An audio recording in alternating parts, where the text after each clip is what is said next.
Hello, my name is Janice Bryant Howroyd, and I'm about to share with you one of a series of impactful teachings I've enjoyed over my lifetime. What I'm introducing you to is my version of James Allen's As a Person Thinketh.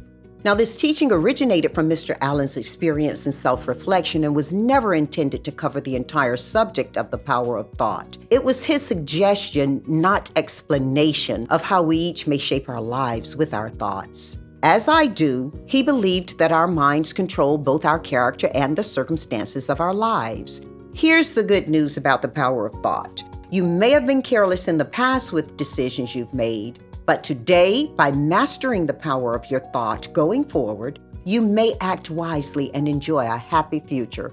There's 7 segments in this teaching, and each builds upon the other, so pace yourself, then reflect on each segment.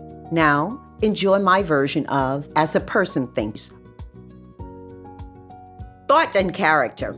The saying mind over matter doesn't only apply to your body. It applies to all the conditions and circumstances you face. You are literally what you think, and who you are as a person is the aggregation of all your thoughts. Now, we all know that plants grow from seeds, and in the same way, all your actions are growing from the thoughts inside of you. Just as there are no plants without seeds, there are no thoughts without actions.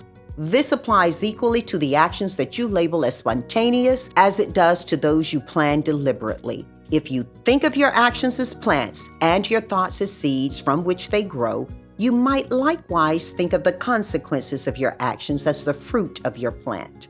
Whether your fruit is sweet or bitter, whether you experience joy or suffering, depends upon the seeds you plant.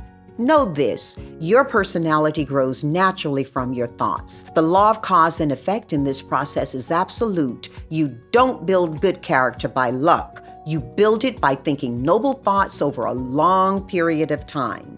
By the same process, you can build an immoral character by thinking demeaning thoughts. Now, we all make or unmake ourselves. We can choose to make weapons to destroy ourselves, or we can choose to make tools with which we can build joyous, peaceful lives. The right thoughts can lead us to heaven, and the wrong ones will send us straight to hell.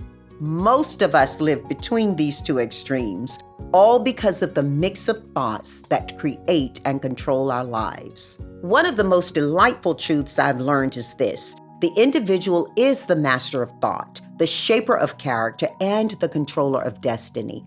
We are beings of power, intelligence, and love, and with the power of our own thoughts, we hold keys to every situation and can transform every situation to meet our needs.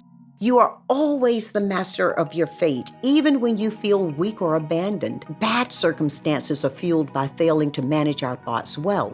When we reflect upon our lives, search for honest answers, and point our thoughts in the right direction, we are much better positioned to become strong and wise. You can only achieve this by discovering how thought works within you. It's simply a matter of self-analysis and experience. Gold and diamonds must be mined in order to be enjoyed. Likewise, we each must dig down deep inside ourselves to learn the truth of our beings. To control your thoughts and from there your destiny, you must practice and investigate, paying attention to cause and effect. You must learn as much as you can about your inmost selves, and you must learn as much as you can about your inmost self. You must invest attention to every experience, even those that seem small and unimportant. You can achieve what you desire. You merely need patience, practice, and persistence.